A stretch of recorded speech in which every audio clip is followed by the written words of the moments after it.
రాష్ట్రంలో మైనింగ్ రంగాన్ని దేశానికి ఆదర్శంగా తీర్చిదిద్దుతామని మంత్రి కొల్లు రవీంద్ర అన్నారు.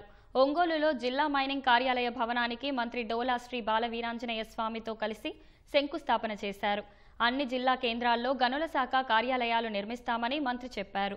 వైసీపీ పాలనలో మైనింగ్ రంగాన్ని నాశనం చేశారన్న మంత్రి కూటమి ప్రభుత్వం వచ్చాక క్రిటికల్ మినరల్స్ కోసం ప్రత్యేక పాలసీ తెచ్చినట్లు వివరించారు.